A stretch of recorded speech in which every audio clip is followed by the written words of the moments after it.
Rishi, why don't we just fail AP Euro? Stop! We need to do the broadcast project so we can pass.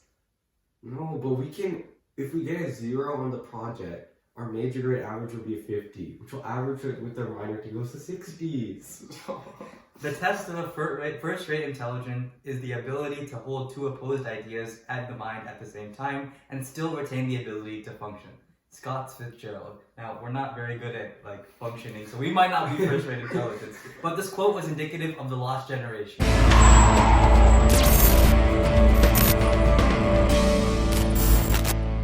Rishi, do you want to start us out with that? Well, yeah, that quote was made by F. Scott Fitzgerald, who's one of the most brilliant artists that came about during the Lost Generation. He wrote books like The Great Gatsby, which we still read during this time. He wrote more about in the 1920s, the Roaring Twenties, so there's a little bit of alcoholism going there, so that's what he was writing about. But in general, the Lost Generation, they're called that because, well, they're lost. It's the impact of the wars. World War I had on them and World War II. A lot of them are dealing with PTSD, and a lot of the stuff they write, they can kind of have that reflection of being lost and that post-war mentality. A lot of the stuff they lost, the main character in the thing will be lost or will be crazy or something like that. A lot of their writing is really iconic, and we look at it now. Another famous writer during the time that we talk about is Ernest Hemingway. He was very popular at the time, almost the same time when F. Scott Fitzgerald was around as well. And this goes to show how writing was impacted, and how literature and the arts were impacted by the world wars as well. So the Lost Generation was a part and partial of the Age of Anxiety.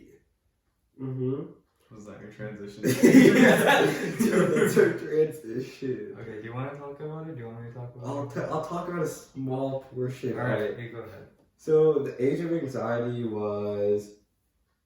it had the mood of fear in it. Because after World War II, it was the highest death population to ever be in a war before. And this instilled a mindset of fear and anxiety in the common man.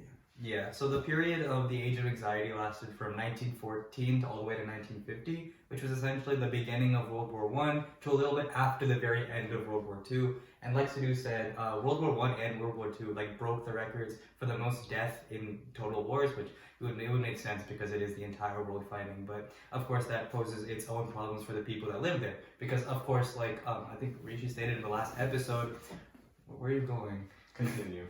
Okay, like Rishi stated in the last episode, the age, okay, Rishi, we can't. Okay.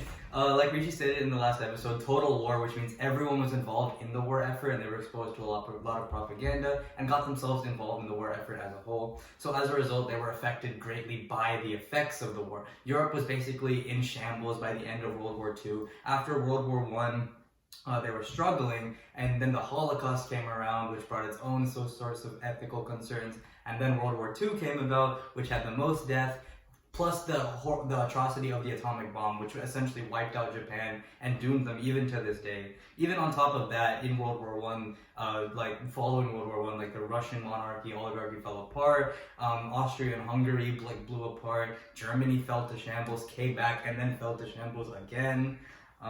So because of all of this happening in a very short amount of time, people were very scared, people were very anxious of the possibility of this happening again, or the possibility of this never being fixed, this being the normal. In a couple of years, there might be a World War III. And what the fuck is Rishi, bro?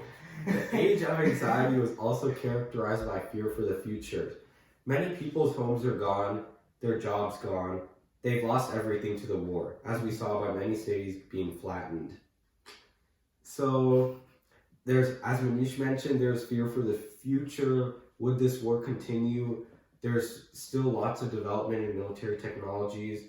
Can any country drop an atomic bomb? This type of fear is what governed the Cold War, and these feelings are highly prevalent in the next time periods as well. Yeah, and one more thing to mention is, I think in the last episode we talked about how World War I and World War II, because they were total wars and the men had to go to war, the women had to essentially fill in for the men in order to build more weapons, in order to produce more food that can aid towards the war effort. And as a result, you want to talk about the opportunities that they got post-war. So this led to the idea that women can do more than their traditional gender roles. So we saw a rise in their suffrage rights. It started in 1920 with which country? maybe Switzerland or something. Rishi. So not only did it result in lots of women in different nations getting their suffrage rights, but they also got more access.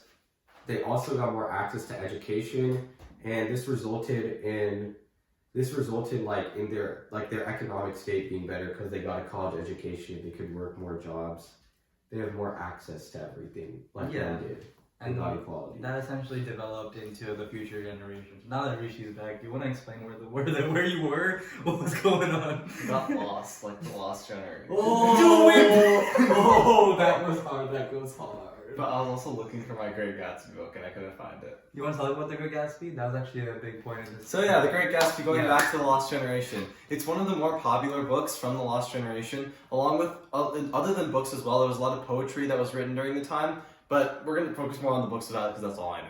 So the books, The Great Gatsby was probably one of the more predominant ones now, but Ernest Hemingway and F. Scott Fitzgerald, they were both around the time of the Roaring Twenties in the US. Which was a time when, right before the Great Depression, there was like a lot of partying and like a lot of like alcoholism. So books like these, they kind of showed like the culture shift that happened in society at the time. Though it is called The Lost Generation, and earlier before this we talked about how like there was a lot more focus on characters that were typically like, they're not your typical lower characters, they've kind of lost their way, and there's kind of things that are wrong with these characters.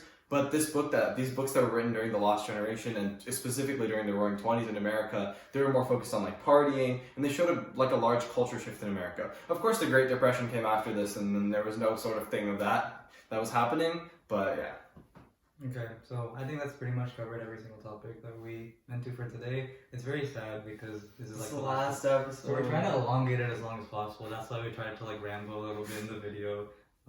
It's a very sad day, I think, for everybody. Yeah. You know. I hope you enjoyed your basement, Mr. West. So we're gonna escape your basement now. Alright. Okay.